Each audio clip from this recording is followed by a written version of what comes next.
this footage looks better than a print looked of 16 millimeter back in the day. They're so young and so fresh, even though it's black and white, even though the aspect ratio is 4:3, and George Harrison is 20 years old again, and Ringo Starr is 23, and it feels like it could be shot yesterday. Everything just feels like you're there, but heightened, right? You've never heard the Beatles' music. Their live performances, you could never really hear them playing. You could never hear their vocals the way you do. You always had the audience screaming. So being able to kind of feel like you are witnessing something almost new, even though it's 60 years old.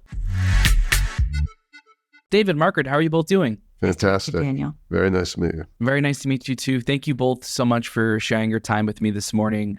I absolutely adored this film.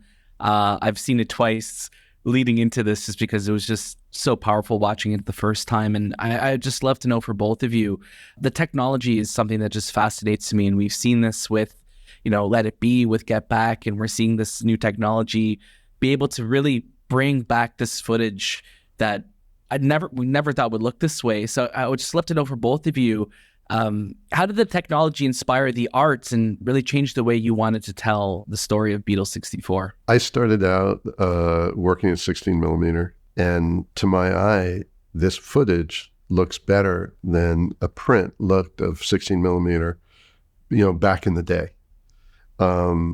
They're so young and so fresh.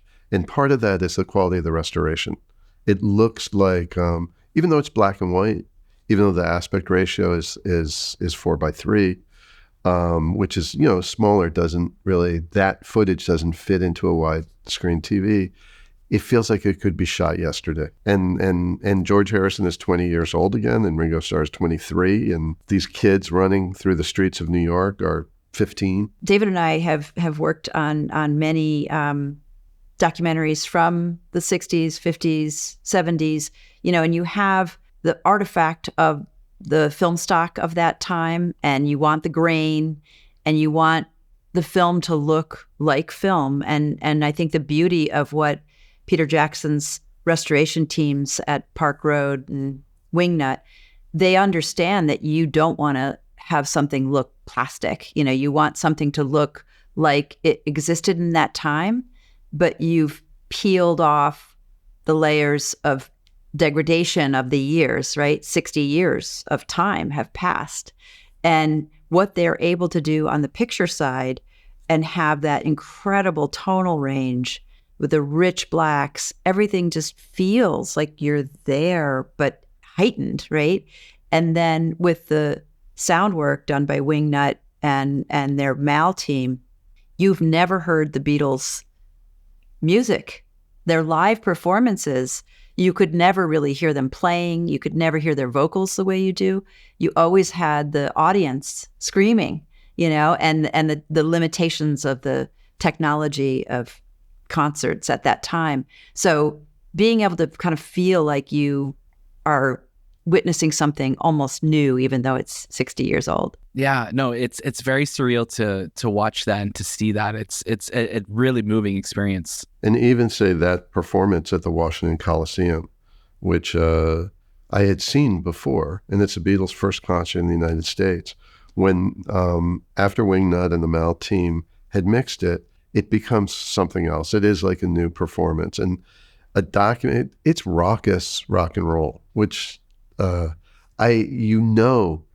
who the Beatles were, but it's like the footage grabs you by the throat and brings you back into 1964. And we have to mention Giles Martin, who's the longtime, the son of George Martin, and he's, his work on remixing the demixed tracks is just incredible. And he would turn it around on a dime. We were like blown away by the brilliance of his work. Yeah. And you both mentioned working together, obviously, and you've both worked with Martin Scorsese on so many incredible documentaries over the years. I just love to know, how did that history with working with Martin approach the way you came into Beatles 64, and what's he like as a collaborator? We've, like you said, we've made a lot of documentaries together, and it's I don't know that there's not like a formula, but there's always the idea of trying to find the emotion in history, the emotion in an art form, whether it's music or writing or humor or, you know, a publication about ideas, right? I mean, you're always trying to find something that will hit an audience and have an emotional reaction. And so, you know, finding the right research, finding the right moments within archival footage is just something that Marty and David do like no one else. Putting those moments in historical context is really, really important. And something like the Beatles' first US visit, everyone sees that footage and it's like, oh, it's this happy time and the Beatles are landing and these kids are screaming. But, you know, to understand that that happened 3 months after the assassination of a beloved US president is something that when you see it and when you put it into those kind of narrative storytelling terms, it just hits you really emotionally.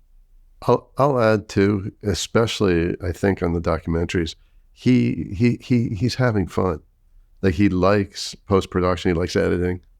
And I think that energy inevitably gets infused into the movies. Definitely.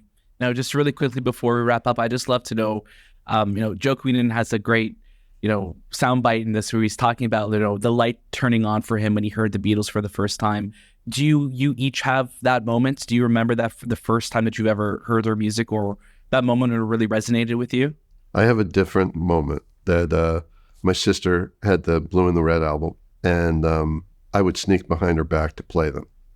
I don't remember one song. I don't remember, but I remember playing it over and over again. And she must have known me at a very small house, but I thought I was getting away with something.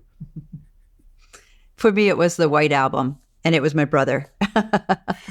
And just really like becoming completely absorbed by every single thing about from the album, from the poster of these 4 faces in color, these songs. Each song was its own world that they would create musically and lyrically. So yeah, no, there's everyone I think has their introduction to the Beatles and they'll never forget it. Definitely. Mine was my dad's. Forever grateful for him for that, and I can't wait to show him this film. So I just want to thank you both so much for your time, and I really hope we get to talk again down the road. So thank you. Thank you. Thank you. Pleasure.